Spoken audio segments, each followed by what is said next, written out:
Hello students, welcome to ROSE project run by Yashwantrao Chavan Institute of Science, Sagar. In this session, we people are going to discuss about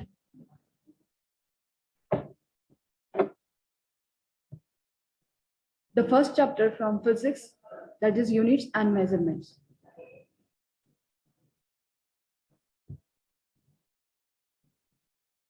In this chapter, we will discuss about necessity of units.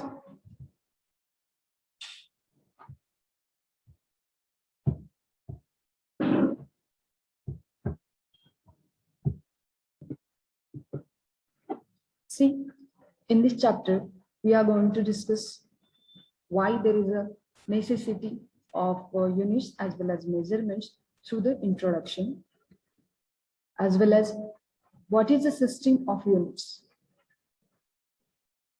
In the system of units, we will discuss fundamental quantities and units, derived quantities and units, as well as conventions used for the SI units. Then our next subtopic will be measurements of length. Here, we will discuss how to measure the length by different methods, like a parallax method, as well as measurement of distance to the stars, and then measurement of the size of planet or star. Then we are going to discuss the measurement of mass, measurement of time, dimensions and dimensional analysis. Here we are going to discuss uses of dimensional analysis and limitations of dimensional analysis. Then later on, we will discuss about the accuracy, precision, and uncertainty in measurements. Then we will discuss errors in measurement. Here, we will go through the matter of estimation of errors as well as combination of errors. And at the last, we will discuss significant figures. So let's start.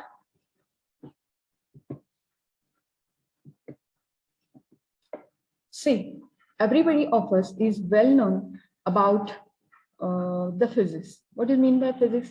Physics is a branch of science which deals with different motions, different forces, and outcomes of the reactions of that forces.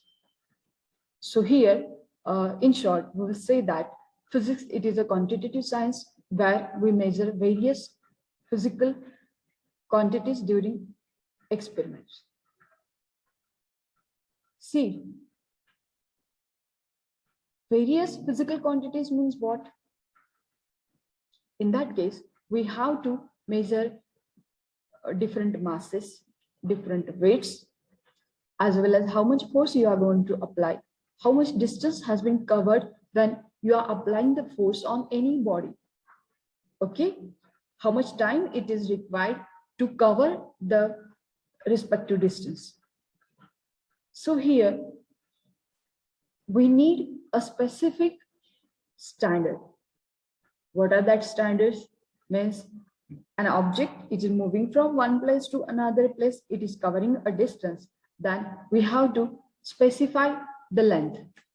How much time it is required? We have to specify the time. Of what mass or weight of that particular object has been displaced, we have to specify the mass or weight of that particular object. And it needs some specific standards. So here, whenever you are going to specify the different quantities, different physical quantities, at that time, you need to explain the measurement with comparison to a standard measuring unit. And generally, what we are expecting that it should be internationally accepted. In your earlier classes, you have studied that why there is a need of any units in case of particularly measurements.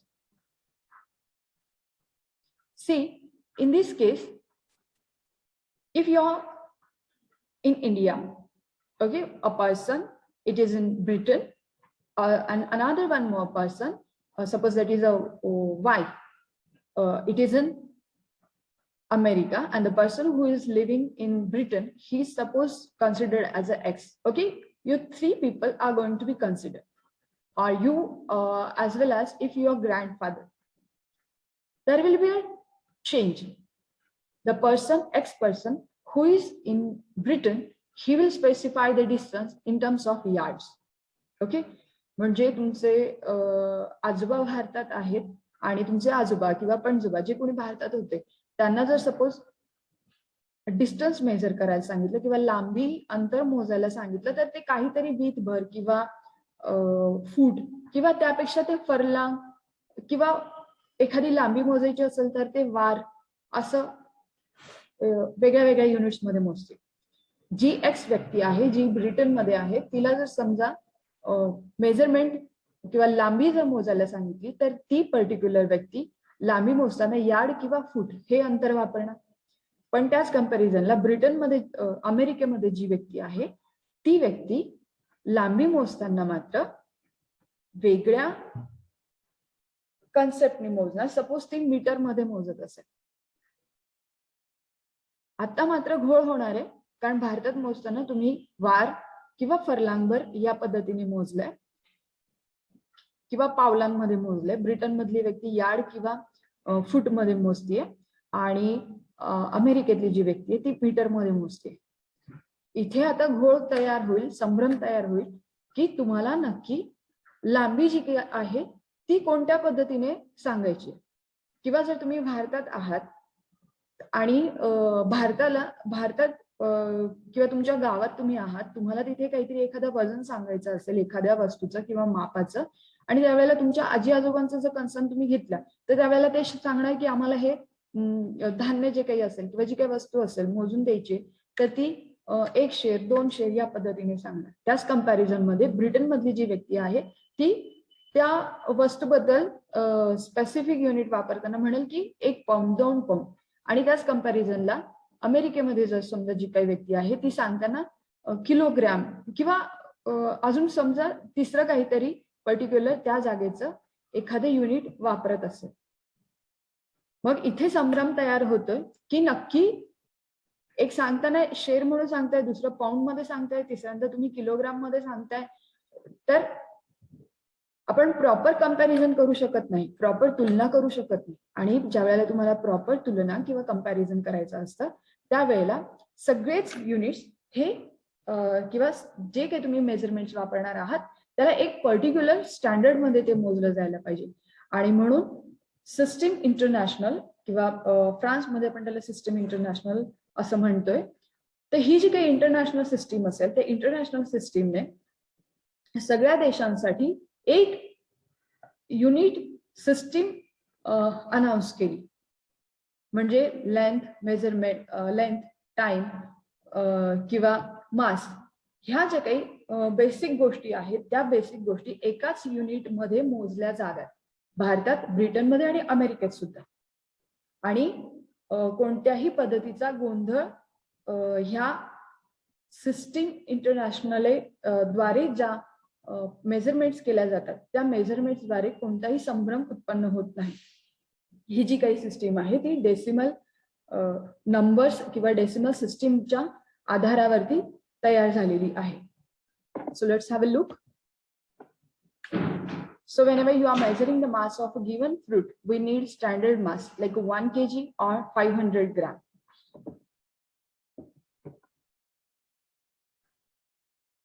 ज्या वेळेला तुम्ही एखादं क्वांटिटीचं किंवा एखाद्या वस्तूचं एक standard major ज्या वेळेला एक्सप्लेन करत असतात किंवा ती मेजर तुम्ही ज्या वेळेला सांगत असतात तर ती जी काही ती क्वांटिटी म्हणून तुम्ही कन्सिडर करता तर त्याला आपण त्या पर्टिक्युलर क्वांटिटीचं युनिट म्हणतो. And for that reason will say that the standard measure of any quantity it is called as the unit of that quantity. See, up to your 9th as well as 10th standard, you people have gone through the number of units. Like whenever you are going to measure the length, then there is a millimeter, centimeter, meter, kilometer, as well as whenever you are going to measure the mass, then there is a gram, milligram, as well as kilogram. If you are going to measure the product which is related to the agriculture or any farm product, then you have to measure in terms of ton or in terms of quintal. Whenever you are going to measure the velocity, then there is one more twist. When you are measuring the velocity, it would be explained as a meter per second. Similarly, when you are going to measure the momentum, then momentum will be as it is a product of the mass and velocity, then it gives you some confusion. So see, there are large number of physical quantities which we have to study in physics, and these quantities are broadly divided into the two types. ह्या सगळ्या युनिट्सचा अभ्यास करताना ज्या वेगळ्या वेगळ्या quantities वेगळ्या वेगळ्या युनिट्स मध्ये मेजर केल्या जातात, तर त्या वेळेला आपण ब्रॉडली दोन पद्धतींनी ते युनिट्स डिस्क्राइब करत असतो. त्या आहेत म्हणजे फिजिकल क्वांटिटी जी बेसिकली आपण मेजर करतोय ती पहिली म्हणजे फंडामेंटल आणि दुसरं असतं ते डिराइव्ड. फंडामेंटल म्हणजे अगदी बेसिक आणि डिराइव्ड म्हणजे ज्यात तुम्ही वेगळ्या वेगळ्या क्वांटिटी इन्क्लूड करत जातात. फंडामेंटल म्हणजे त्या पायोनियर असणार आहेत, ती फक्त एकच फंडामेंटल किंवा फाउंडेशन स्टोन सारखी ती तेवढी एकच कन्सिडरेबल अशी युनिट किंवा ती क्वांटिटी आपण कन्सिडर करतो. Let's have see here the system of units. It is considered or made up with the 4 types, that is the CGS, MKS, FPS and SI. What is mean by that? So in case of CGS, it is described as a centimeter, gram, second system. In case of MKS, it is described as a meter, kilogram and second system. Foot FPS will be described as a foot, pound and second, and SI it is the system international. Okay, जसं मी आधी म्हटलं की French मध्ये आपण हे describe करतो, so system international. एक गोष्ट लक्षात येत असेल, CGS, MKS, FPS ह्या तिन्ही गोष्टींना जर डोळ्यांसमोर ठेवलं तर CGS चा C, MKS मधला M, FPS मधला F हे तिन्ही तुम्हाला लेंथ डिस्क्राइब करून देतात, सेंटीमीटर, मीटर आणि foot. In case of GK, P तर ह्यामध्ये ग्रॅम, किलोग्रॅम आणि पाऊंड, आणि तिन्ही युनिट्स मध्ये म्हणजे तिन्ही पण युनिट्सच्या सिस्टीम मध्ये CGS, MKS, FPS लास्टला जो S आहे तो तुम्हाला सेकंड दाखवतो. It is describing time. म्हणजे 3 बेसिक क्वांटिटी आपण सिस्टीम ऑफ युनिट्स मध्ये कन्सिडर करतो, CGS, MKS, FPS मध्ये length, mass as well as time. So as earlier we have discussed the fundamental quantities and the units, then just see this. Fundamental quantity means a quantity which does not depend on any other quantity. That is known as the fundamental quantity. म्हणजे जी completely स्वतंत्र असणार आहे, ती independent असेल, ती कुणावरही depend नसेल, अशा साधारण आपण कन्सिडर करताना 7 क्वांटिटीज ज्या आहेत त्या 7 फंडामेंटल क्वांटिटीज म्हणून कन्सिडर करत असतो. आणि that quantities are like this: length, mass, time, temperature, electric current, luminous intensity and amount of substance.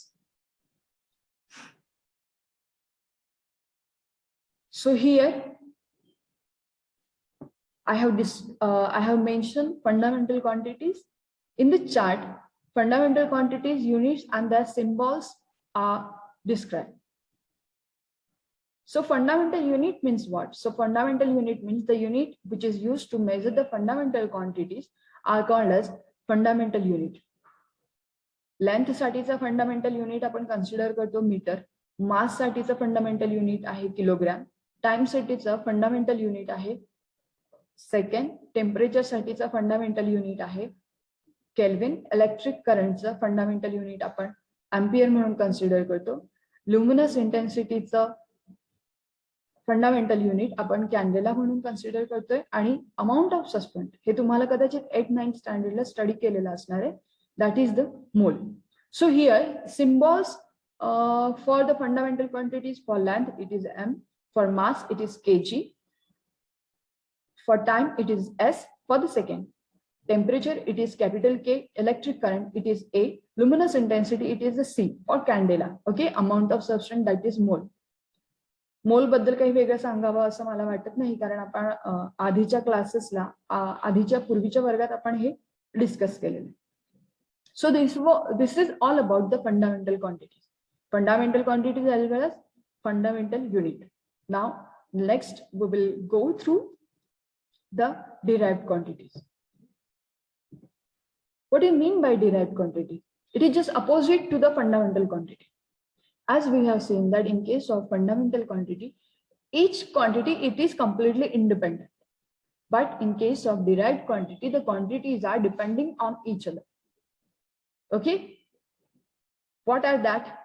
So the physical, or how we will describe it. The physical quantity which depends on one or more other fundamental quantities for its measurement, it is called as a derived quantity. त्या क्वांटिटीला आपण derived quantity असं म्हणतो. The unit used for the measurement of derived quantity it is known as a derived unit. जसं fundamental quantity होतं तसं fundamental unit होतं, जसं derived quantity आहे तसं derived unit सुद्धा आहे. derived quantity साठीचा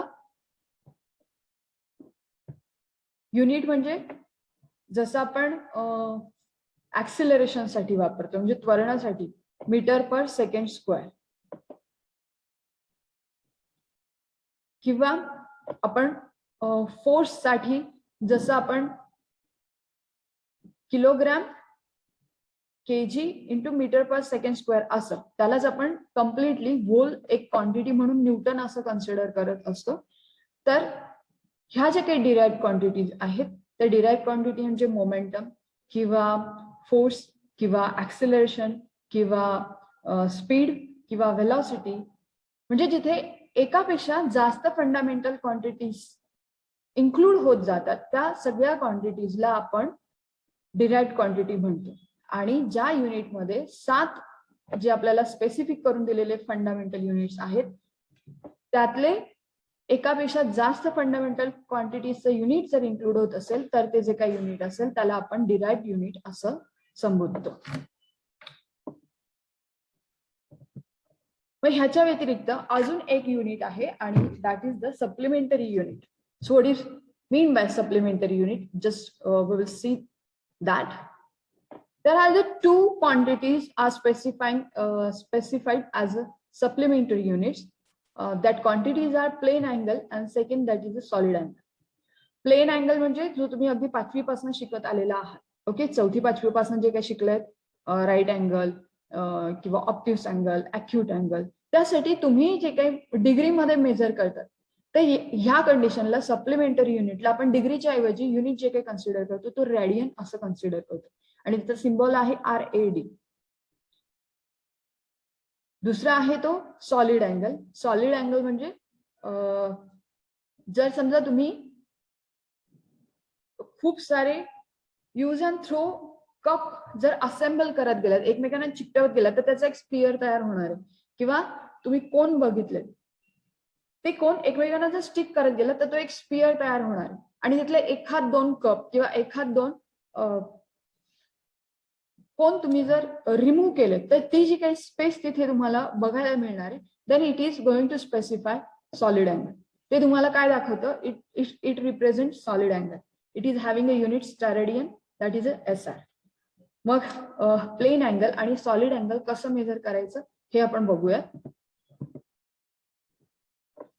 So see, in case of plane angle, this is the ratio of the length of an arc of a circle to the radius of the circle. ह्याचं mathematical presentation कसं करायचंय तर it is denoted as a theta, unit मात्र ह्याचं radian असणार आहे. आता जर नीट बघितलं तर तुम्ही जो 5th पासून शिकत आलात अँगल तसाच असणार आहे, पण इथे डिस्क्राईब करताना आपण त्याला कसं करतोय की त्याला त्याची एक आर्क दिली आहे. Okay, this is the arc. He ds त्याची आर्क आहे, हा तुमचा अँगल आहे डी थिटा, आणि ही त्याची रेडियस आहे. Okay, this is R, this is R. So when you are going to take you find out the ratio of this ds with respect to r, ds by r, then it gives the value of d theta. d theta च्या बाबतीत घाबरून जायचं नाही, कारण d theta म्हणजे काय असतं की जर समजा तुमच्याकडे एक चॉक आहे आणि त्या चॉक मधला एखादा छोटासा पार्टिकल जो काही कन्सिडर केला किंवा त्या छोट्या छोट्या पार्टिकल्सनी तो काय चॉक तयार होतोय, तर तो जो काही छोटासा त्याचा पार्ट असेल तर तो एलिमेंटरी पार्टिकल किंवा तो छोटासा पार्ट जो काही असेल त्याला आपण जसं कन्सिडर करतो त्याचा भाग म्हणून, त्या चॉकचा भाग म्हणून, तसं आर्कचा सगळ्यात छोटासा हिस्सा जो असेल तो ds म्हणून कन्सिडर करतोय. आर मात्र आर आहे. Okay, so ratio of ds by r, it is specified as a d theta. Then comes solid angle. Solid angle, it is defined as the area of portion of surface of a sphere to the square of radius of sphere. इथे छोटासा difference येतोय. Solid angle मध्ये काय होतंय की इथे जर तुम्ही प्लेन अँगल मध्ये बघितलं तर ds by r. ओके, या केस मध्ये मात्र ह्याचा जो काही रेशो आहे तो dA by r, म्हणजे ह्याची पुन्हा एकदा एक लेंथ त्याला मल्टिप्लाय करणारे आपण एरिया कन्सिडर करतो, आणि ज्या वेळेला त्याचा एरिया आपण कन्सिडर करतो तर त्यावेळेला एक लेंथचं जे काही युनिट असेल ते पुन्हा त्याला मल्टिप्लाय करतो, म्हणजे area of rectangle, area of square.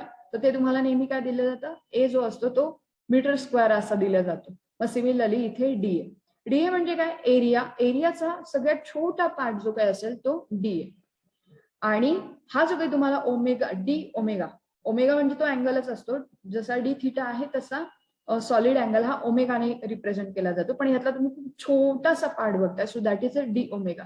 And this D omega it is find out or considered as a DA by R square steradian. अजून एक मॅथमॅटिकल ट्विस्ट आहे. डी थिटाची व्हॅल्यू कधी कमी होत जाणार, जर समजा ds ची व्हॅल्यू कमी असेल कंपॅरेटिव्ह टू द r, म्हणजे r ची व्हॅल्यू जर इन्क्रीज होत गेली आणि ds ची व्हॅल्यू जर कॉन्स्टंट राहिली तर तुमचा d थिटाची व्हॅल्यू कमी होत जाते. किंवा जर समजा ds ची व्हॅल्यू तुमची इन्क्रीज होत गेली आणि r मात्र कॉन्स्टंट राहिला तर तुमची d थिटाची व्हॅल्यू इन्क्रीज होत जाते. हे तुम्हाला माहिती आहे. म्हणजे जर समजा ही आर्क आहे, ही आर्क जर तुम्ही वाढवत गेलात तर हा d थिटा ऑटोमॅटिकली वाढत जाणार. Your radius going to keep constant. Okay, radius तुम्ही कॉन्स्टंट ठेवताय.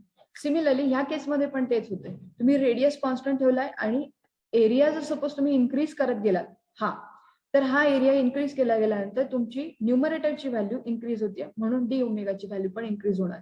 आणि त्याच कंपॅरिझनला तुम्ही डी ए ची व्हॅल्यू कॉन्स्टंट ठेवली आणि ही रेडियस जर तुम्ही वाढवत गेलात तर मात्र आर स्क्वेअरची व्हॅल्यू वाढत जाणार आहे. डिनॉमिनेटरची व्हॅल्यू वाढली आणि तुमचं न्यूमरेटर कॉन्स्टंट असेल तर तुमचं डी ओमेगाची व्हॅल्यू काय होत जाते, ती डी ओमेगाची व्हॅल्यू कमी होत जाते.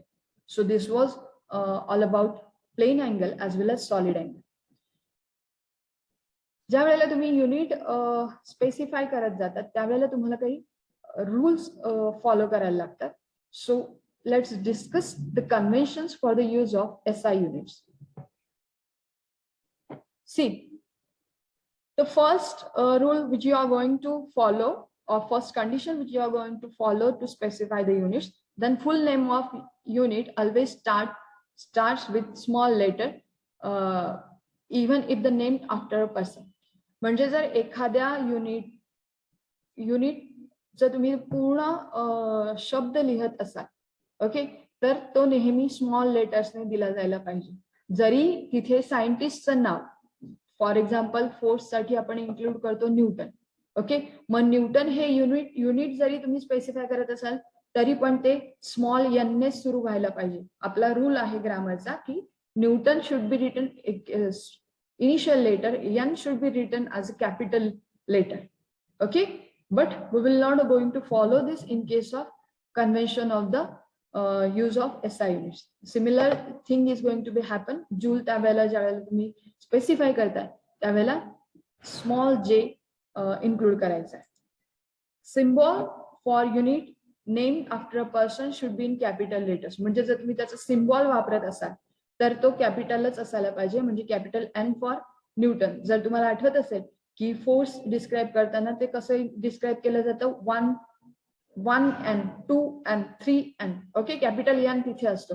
So N for the newton, J for the joule and A for the ampere. Even current आपण ज्यावेळेला स्पेसिफाय करतो त्यावेळेला ए आपण नेहमी कॅपिटल लिहितो, पण का तो सिम्बॉल म्हणून आपण वापरतो. ज्यावेळेला आपण फुल नेम सायंटिस्ट ज्यावेळेला आपण असं ऍज अ युनिट म्हणून वापरत असतो त्यावेळेला ए मात्र स्मॉल असणार आहे. Symbols for other units are written in small letters, that is small m for meter, s for the second. हा जनरल रूल आहे. Symbol of units are not to be expressed in plural form. जसं 25 metre आहे तर ते 25 metre M एवढंच ठेवणार, आपण त्याला मीटर्स करणार नाही.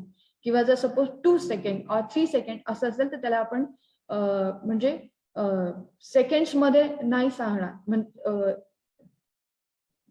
त्याला प्लुरल फॉर्म आपण देणार नाही. 2 सेकंड्स 3 सेकंड्स असं नाही म्हणणार. फुल stop and other punctuation marks should not be written after the symbols. For example, kg and not. म्हणजे जर सपोज एखादा सेंटेन्स आपण एंड करताना फुल स्टॉप देत असतो तर त्या फुल स्टॉप किंवा अदर पंक्च्युएशन मार्क्स जे काही आहेत तर ते आपण युनिटच्या नंतर वापरायचे नाहीत. म्हणजे जसं केजी आहे तर केजी नंतर फुल स्टॉप नाही द्यायचा, किंवा जर तुम्ही न्यूटन ऍज अ युनिट म्हणून वापरलंय कॅपिटल एन तर त्याच्यानंतर मात्र डॉट नाही द्यायचं. Unit of every physical quantities should be represented by its symbol. हा पण एक जनरल रूल आहे. So this is all about the introduction or concepts arise for the measurements and units. We will discuss the furthermore content in the next session.